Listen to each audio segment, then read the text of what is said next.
I wouldn't have done that. Right, shall we make a start? So this is the last week of this project. So next week is October, so a new month. And the project for next month is people. So it could be, I'm thinking like maybe whole people, you could just do portrait if you want.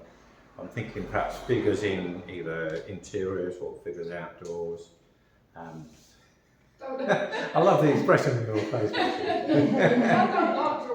Or if you don't want to do people, you could do something else. You could just have them dots in the horizon. If you want to make them people in the far distance. So anyway, that's the theme for next month. If you want to take part in that. So I will start off next week with a drawing demonstration and then work up some sort of painting over the weeks to follow. Okay. But other projects, if you want to, that's absolutely fine. So yeah, last week of me demonstrating tonal painting. So this is more kind of your own projects this month. But I've been demonstrating painting with tone or drawing with tone. So the first couple of weeks were charcoal, did some landscape and some portrait. Then last week I did a little bit of landscape with watercolours and inks. So this week I thought I'd use oils. You could use acrylics if you want. So one idea I had is to create, here we go. Well, it's not necessarily my idea, but somebody suggested creating a tonal scale like this. So I watched a demonstration in the summer. It was actually by this person, Hazy Dosers, and she had one of these like tonal scales with her when she was out painting. So I thought, well, that's probably quite a good idea, and you could possibly judge the tones of the landscape you're painting. Or if you're working from photographs, you might be able to judge the tones of the photograph.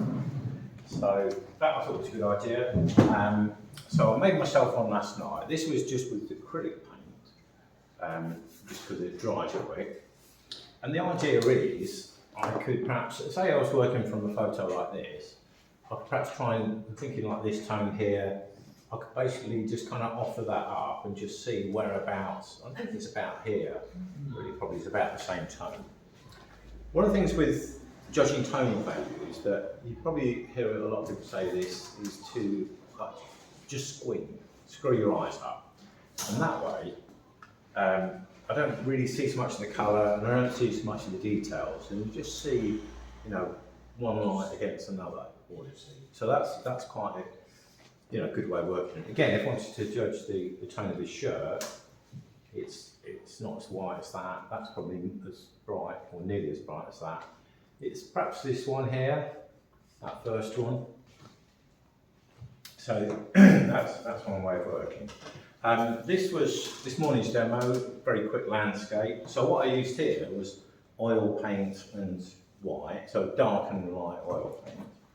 I thought this afternoon I'd perhaps demonstrate just using the portrait. I've picked this one because this highlights a problem that I've seen a lot of students have, which is they'll be painting a person and they'll think, oh, people are flesh tone, they're kind of pink colour, and they'll make a pink.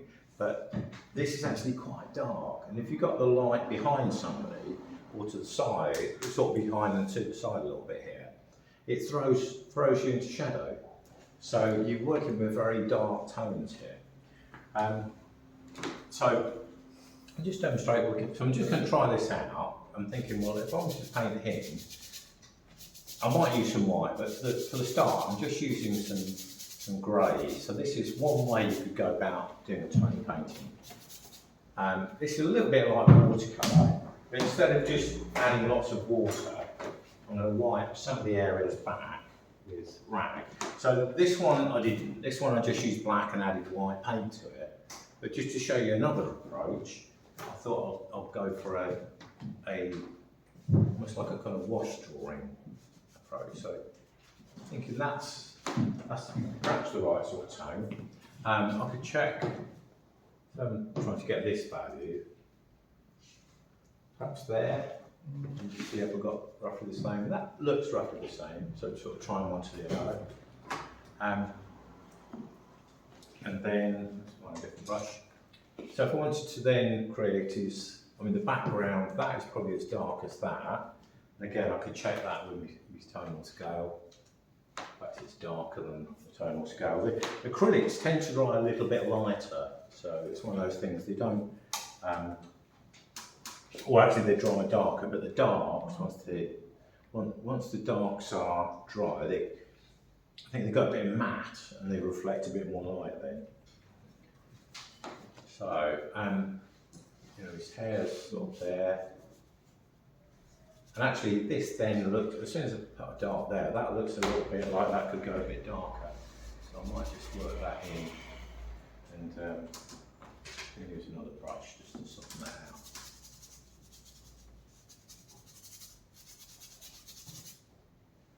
Not sure that's the right sort of brush for that.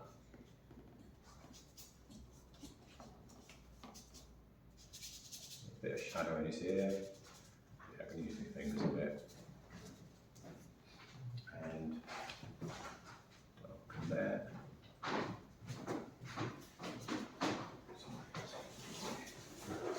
So this way of working is a way that, to be honest, I hardly ever do. It's actually really good fun and an interesting way to try and create a painting. Rather than starting with a load of lines, just start with broad areas of tone, and then just see if you can draw and wash areas out. So that would be there. Now his neck is in quite a bit of shadow. So again, I just want to try and get a slightly darker tone here. Let's get two running here. And I'm going to use my fingers a bit to work that in. And then around his eye socket, I can go a little bit darker.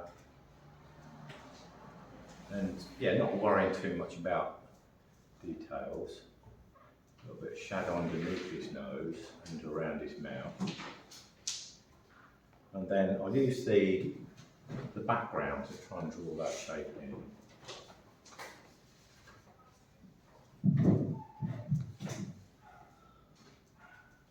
So about now I'll lighten it a little bit just so that his hair stands out.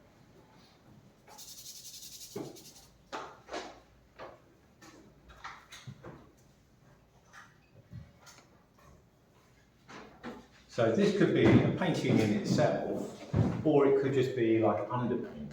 You could use this as your first layer, let this dry, and then try the colours over the top. So that's I kind of need a smaller brush to get the shape of his mouth in, but that would be his lip, and his chin's kind of coming in round here, shoulder about there.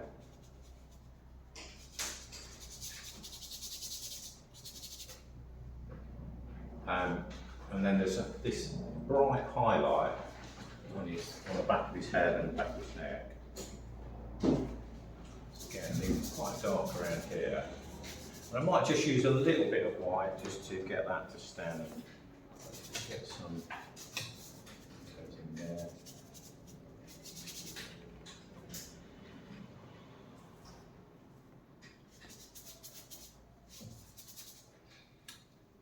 What I'm using here is the water mixable oils. So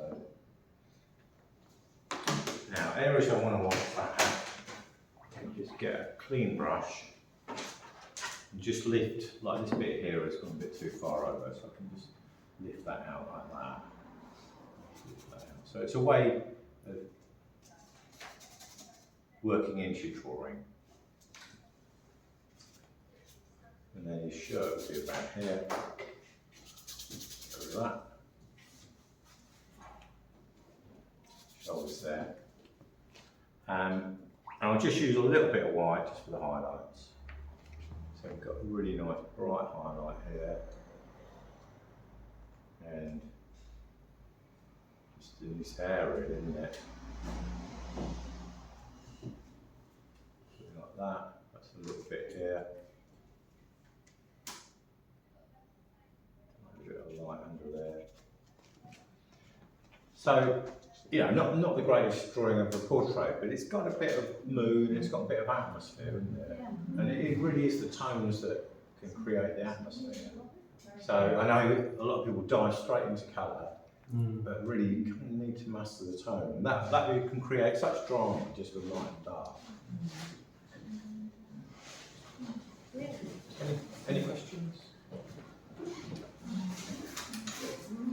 The only thing I'll say about this is to be able to do this technique where you're lifting the paint out, you need something that's fairly reasonably primed so that the paint soaks in a bit, but it doesn't completely soak in, that you can't get it off again.